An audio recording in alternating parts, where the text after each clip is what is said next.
Hello everyone, welcome back to my channel. My name is Cree and today I have some great advice for seniors. So first of all, high school seniors, let me tell you, congratulations, what an achievement. You're about to be done with your required public schooling, and you know what, it's a lot of work and not everyone gets through it, so it's really important that you take some time to celebrate yourself, and congratulations to you. This is a big achievement, so I hope everyone enjoys walking the stage and receiving their diploma.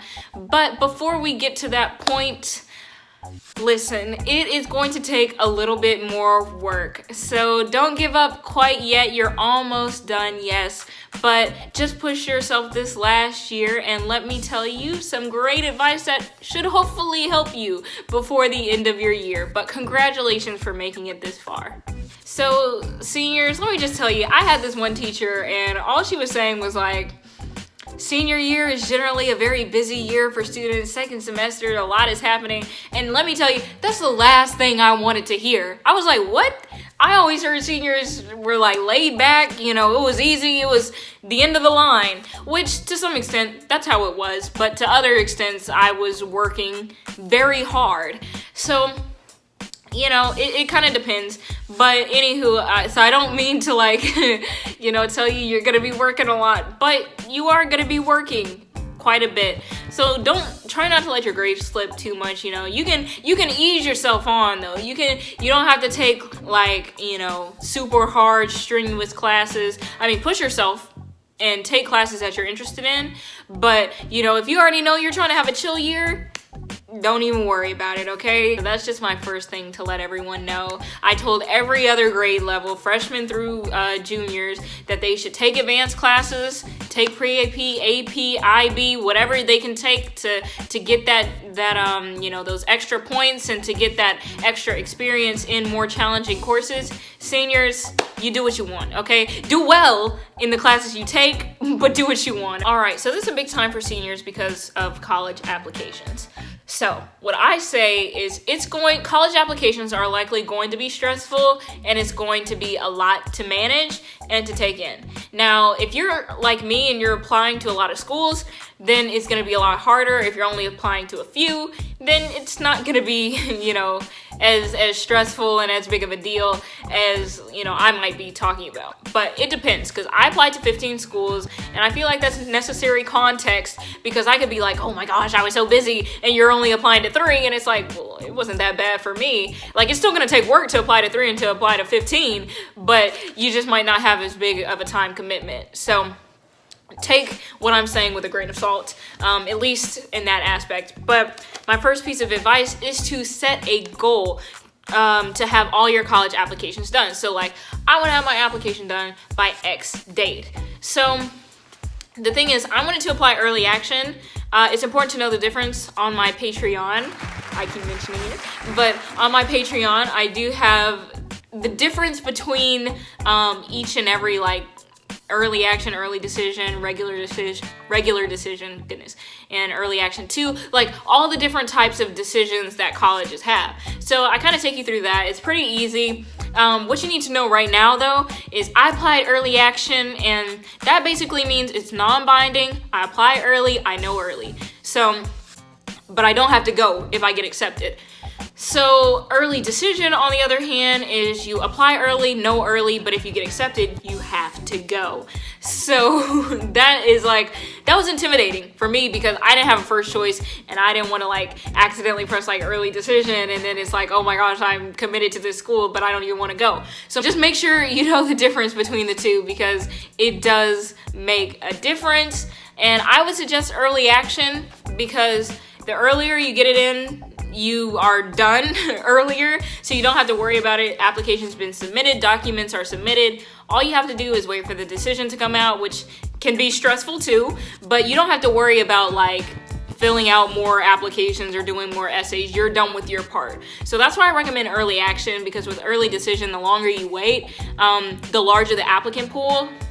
So with early action, you're more likely, I don't want to say more likely to get in, but the pool is smaller, so they have like less to choose from in the beginning. So when you're competing, if you have like a super selective school, but if you have a super selective school, then it's better to apply early, because it's like, well, only 5,000 kids, which is a lot, but only 5,000 kids are applying early at this time, but 20,000 kids are gonna apply total. So would you rather be compared to 5,000 kids or 20,000 kids, right? So, it's still like a lot in that, kind of when you look at it like that, but it's less than having such a big group. So that's why I say early action is the best way to go. And it's just a lot less stressful once you're finished. But just say, it's important to note that not every school is the same. Howard and Spelman, for example, I applied to both schools. Howard, I applied early action.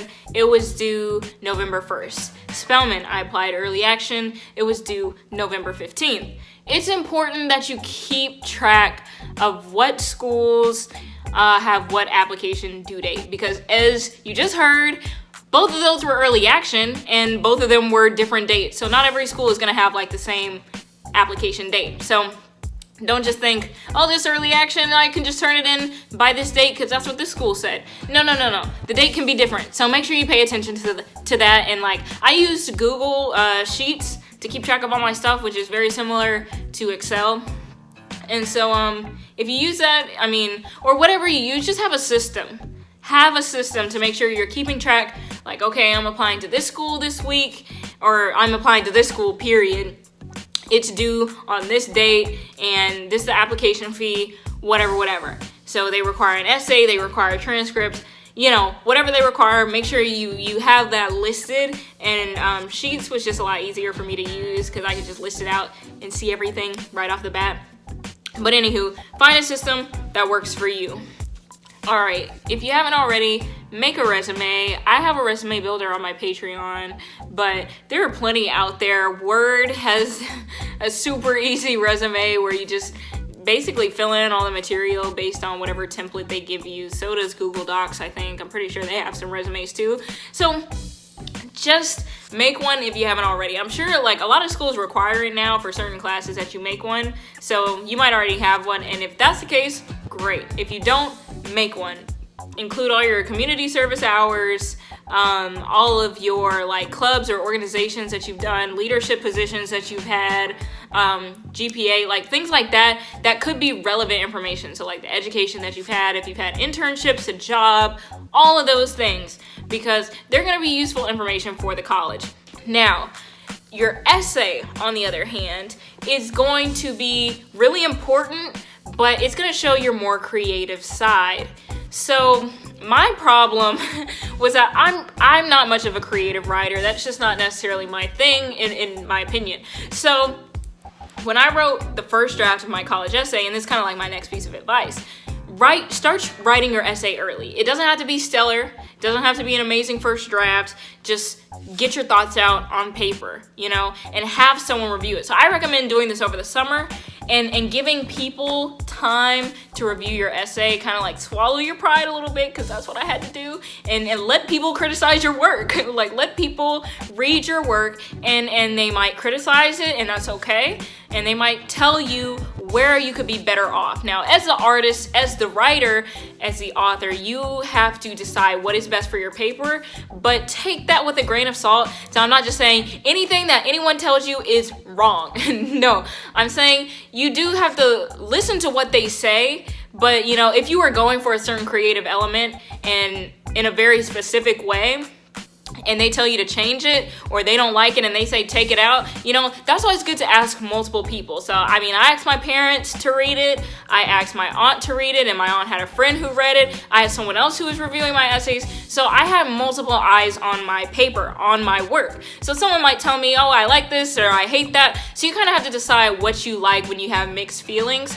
But when you write it early and you start writing it early, you not only give yourself time to revise and edit your paper, you give other people time to revise and edit your paper, because it can be very inconsiderate to just be like, oh, well, I finished this essay, can you review it? I mean, I have to have this turned in by tomorrow or by this weekend. Like you're not giving someone time to review it. So I say give them, a few weeks, a few months or so. So when you start over the summer and all your applications are due till like November or whatever, and I know that seems like super far, but it's like, you can be like, okay, well, how do you feel about this? So if they don't like it and you virtually have to rewrite it, which can be intimidating and, very annoying, especially when you like your work, but if you do have to make a lot of changes, you have the time to do so, because the thing is, it's not like you're just sending it off once and like, okay, well, do you like this? No? Okay, well, let me change it. All right, I'm gonna turn it in. No, you gotta send it off,